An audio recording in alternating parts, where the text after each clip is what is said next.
안녕하십니까. 백승조입니다. 오늘은 행정법 상식 6번째 시간이 되겠습니다. 그래서 오늘 주제는 통치행위에 대해서 여러분한테 말씀드려 보도록 하겠습니다. 통치행위는 고도의 어떤 정치적 판단에 의해서 이루어지는 행위로서 설령 문제가 있을지라도 사법적인 판단, 심사가 배제되는 일련의 행위들을 우리가 통치행위라고 보고 있습니다. 주로 행정법 영역과 헌법 영역에서 이 개념이 다뤄지고 있기 때문에 어쨌든 공법이라는 전자에서 오늘 이 시간에 여러분한테 상식적 측면에서 말씀을 드려보도록 하겠습니다. 물론 상식이지만은 최근에 저희 국회의 활동이나 대통령의 어떤 특정 행위와 관련해서 탄핵 운운하는 그런 논란이 본의 아니게 대두되는 상황을 연상해 본다면 이 통치행위 범위를 어느 정도까지 인정할 것이냐는 그런 것은 대단히 중요하다 볼 수 있습니다. 대통령이 탄핵이 된다는 것은 헌법에 따라서 위법성이 전제된다고 우리가 생각해 본다면 통치행위로서 사법적 판단이 배제되는 그런 상황을 우리가 통치행위라 본다면 통치행위인 것하고 아닌 것은 현격한 차이가 있을 수 있다는 것입니다. 국회에서도 특정한 어떤 국회 활동 중에서 논란이 제기되는 그런 부분들이 있거든요. 그것이 통치행위냐, 통치활동이냐 아니냐는 그런 논란이 제기될 수 있다고 보아집니다. 물론 우리나라는 삼권 분립이 되어 있기 때문에 저희 의회, 사법부, 그 다음에 행정부로 되어 있는데 사법부의 경우에서는 이 통치행위에 대한 개념을 통해서 어떤 고도의 정치성을 논하는 것은 어떤 사법부의 특수성에 의해서 인정되지 않는다는 것을 전제로 해서 여러분이 이해하시면 되겠습니다. 그래서 국회 활동하고 특히 행정부 중에서 대통령이 소위 행정수반으로서가 아니라 통수권자로서 이 국정에 대한 특정한 행위를 했을 때 그것이 통치행위냐 아니냐, 사법심사의 대상이 되느냐 아니냐 하는 것은 국가의 안위와 국민의 행복, 권익, 신장과 관련해서 매우 중요하다고 말씀드리지 않을 수 없습니다. 우리만 이 제도가 인정되는 것은 아닙니다. 선진 제국에서 이 제도가 도입이 된 이후에 우리가 1948년 대한민국 정부가 수립되고 헌법이 제정되고 대통령제 중심제의 민주공화국이 설립돼서 지금까지 역사성을 갖고 있는 과정에서 헌법에서 아니면 해석론적으로 아니면 사법부 또는 헌법재판소의 판결을 통해서 이런 것들은 통치행위다. 다소 문제가 있더라도 사법심사의 대상으로 올려서 여타부타 해서는 안 된다는 식으로 이렇게 거중 조정이 되어왔던 대통령이나 국회의 활동 이런 것들을 우리가 통치행위로 연상해 볼 수 있습니다. 가장 오랜 역사를 갖고 있는 프랑스의 경우는 마찬가지로 통치행위라는 용어를 쓰고 있고요. 그 다음에 독일에서는 재판에서 자유로운 곡권행위 뭐 이런 용어를 쓰고 있습니다. 미국에서는 정치 문제라는 용어로 쓰고 있고요. 영국에서는 대권행위 또는 국가행위라는 이런 그 용어를 쓰고 있는데 이것도 마찬가지로 우리 개념으로 이해를 한다면 통치행위에 해당된다라고 보는 것입니다. 그렇다면 우리나라에서는 이 통치행위를 어느 정도로 인정하느냐, 외국의 경우는 어떠냐는 이것도 대단히 중요하다 볼 수 있습니다. 우리나라의 경우에서는 실질적 법치주의가 확립되고 행정소송에서 개괄주의가 채택되고 있는 이상 통치행위를 인정할 필요가 없다라는 그런 주장이 제기되고 있는데 이론적 측면에서 다수의 학자들은 통치행위 인정해야 된다.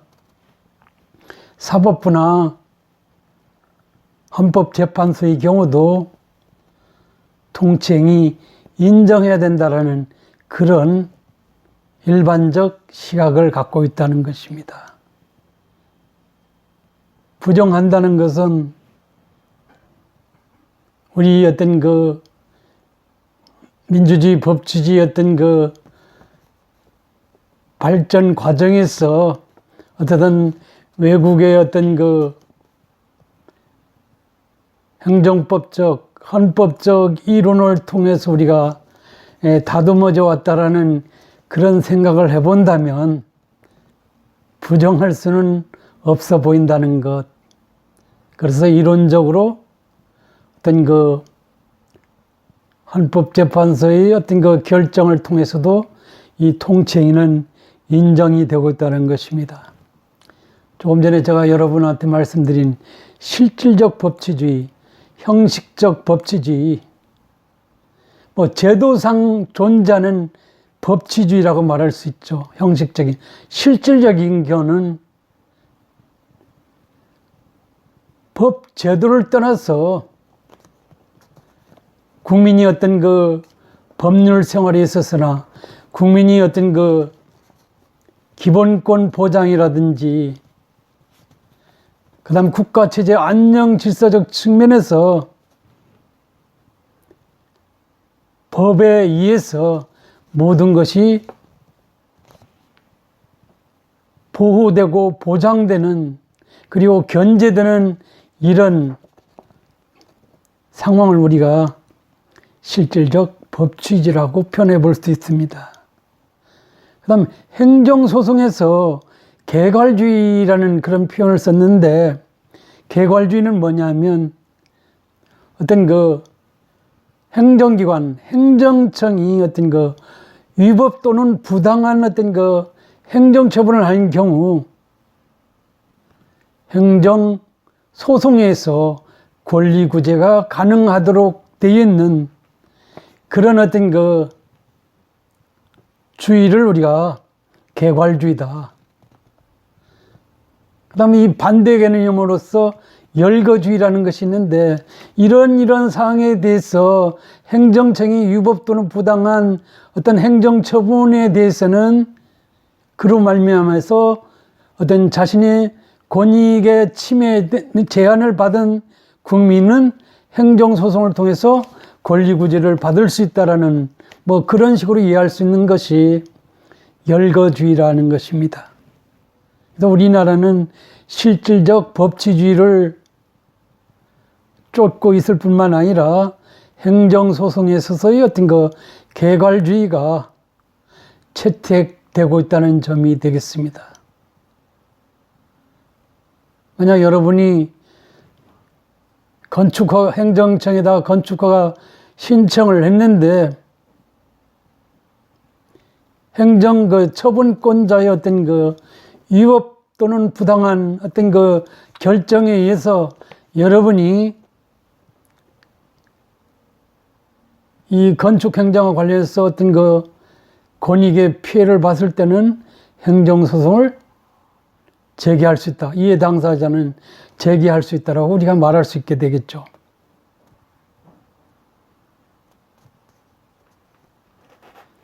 그 다음 좀 전에 말씀드렸습니다만은 소위 통치 행위의 주체는 우리나라의 경우는 소위 대통령제 중심 국가로서 대통령, 그 다음에 의회만이 이 통치 행위를 행사할 수 있는 것으로 이론적으로 받아들여지고 있다는 것입니다. 의원내각제 나라의 경우라면 수상하고 의회가 되겠죠. 그 다음에 영국처럼 국왕이 존재하는 경우, 국왕이 어떤 정치적 판단에 의한 어떤 행위에 대해서는 통치행위로서 인정받을 수 있지 않느냐는 그런 말씀을 드려볼 수 있을 것 같습니다. 분명한 것은 여기서 법원은 우리가 통상 알고 있는 법원뿐만 아니라 헌법재판소도 포함해서 이에 해당되지 않는다. 통치행위를 주장할 수 없다. 이렇게 됐습니다. 그죠? 예컨대 지난번 전직 대법원장이 적폐 청산 과정에서 사법적인 불이익을 받고 있는 상황인데 그와 관련해서 어떤 자신이 정치적 판단에 의해서 그것을 그렇게 했다라고 주장할 수 없는 것은 설령 현실적으로는 그렇게 비춰지더라도 사법부 수장으로서 이런 통치행위를 주장할 수 없는 것이 이론적 측면에서 그렇게 해석이 되고 있다라고 정리해 볼 수 있을 것입니다.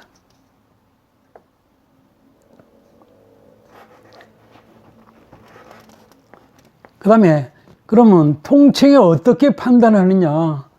우리가 외관상으로 보면 대통령의 행위라든지 국회에서 이루어지는 어떤 일들에 있어서 이것은 일종의 어떤 법치 행정적 차원에서 아니면 이런 관계에서 일처리가 이루어졌는데 국민 입장에서 아니면 특정 이해관계인 입장에서는 저게 위법하지 않느냐, 부당하지 않느냐 하는 어떤 문제의식을 가질 수 있는데 그럴 경우에 특정인이 근데 행정소송을 제기하는 경우 그 관할 법원이 그 부분에 대해서 이것은 우리가 사법부로서 심판할 수 없는 소위 고도의 어떤 정치적 판단 하에서 이루어진 행위 또는 활동이라는 전제로다가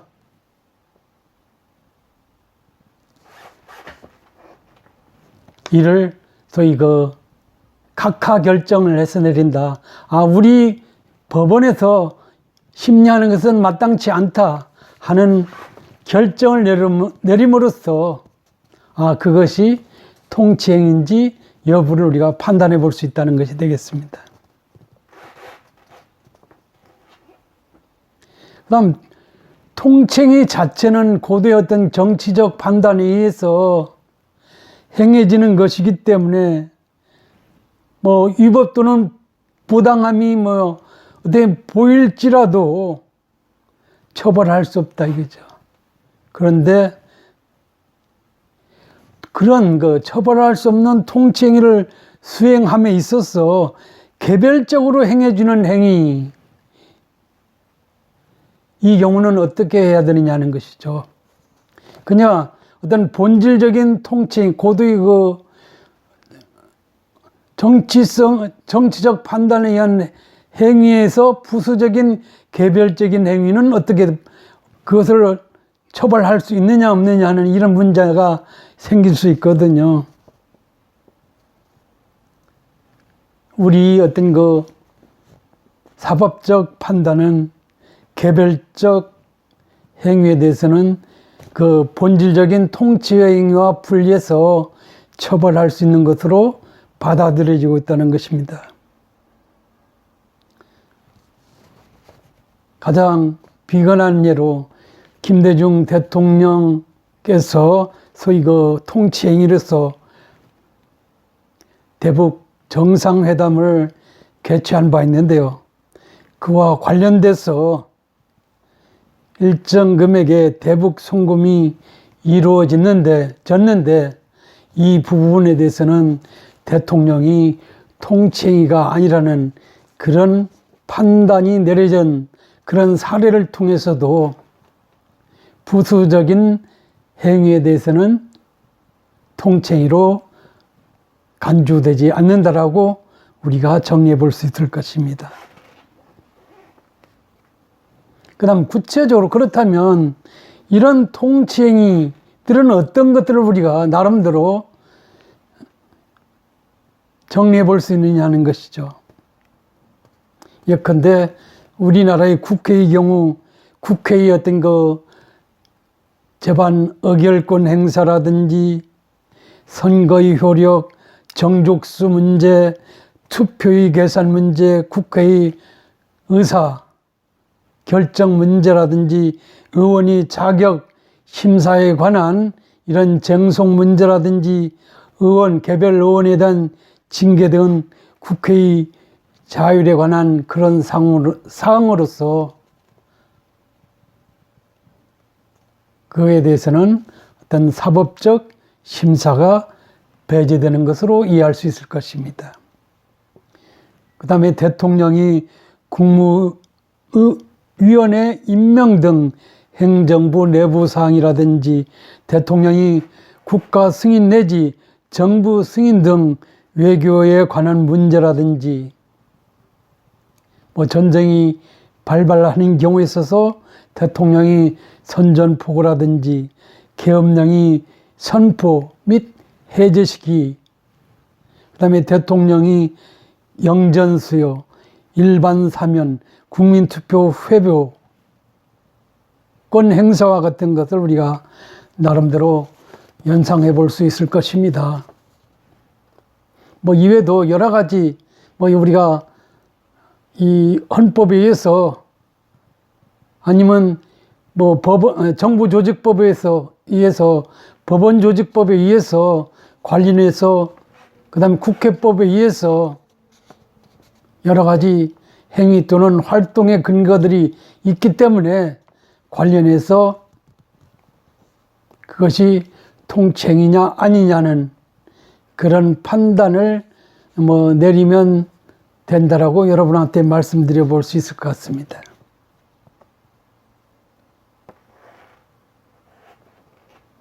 그 다음에 통치권 행사에 있어서의 어떤 내재적인 어떤 한계가 있는 것으로 이 헌법재판소가 이 판시를 하고 있는데요. 한번 제가 여러분한테 말씀을 드려보겠습니다. 통치행위를 포함해서 모든 국가 작용은 국민이 기본권적 가치를 실현하기 위한 수단이라는 한계를 반드시 가진 것으로 볼 수 있다. 비록 통치행위 개념에서 고도의 정치적 판단에 의해서 행해지는 대통령 또는 국회의 행위 또는 활동이라 할지라도 그것이 국민의 기본권, 자유와 권리 침해와 직접 관련되는 경우에 있어서는 사법 심사의 대상이 된다. 헌법재판소의 심판 대상이 된다라는 그런 판결이 내려지고 있다는 사실입니다. 그러니까 소위 민주주의, 법치주의, 그 다음에 그 본질은 소위 그 국민 중심, 국민의 어떤 이익을 위해서, 국민의 권익을 위해서, 국민의 자유신장을 위해서 어떤 경우든 행사되어야 된다는 측면에서 그런 본질적 한계가 있다는 것입니다. 그러니까 통치행위라고 해서 무수분류로 행사할 수 있다는 것은 아니라는 점을 여러분 이해를 해 주시면 되겠습니다. 지금까지 5번 했는데 뭐 많게는 100명 이상, 지난주는 한 50여 명 이상이 시청을 하신 걸로 나타나 있습니다. 어떻든 여러분이 계속 관심을 가져주시기 바랍니다. 저 역시도 그 정도면 한 강의실에서 강의하는 수준의 버금가는 숫자들이 시청하고 있다는 점에서 신경을 쓰지 않을 수 없습니다. 최선을 다해서 강의 준비에 만전을 기하도록 하겠습니다. 오늘도 좋은 하루 되시기 바랍니다. 감사합니다.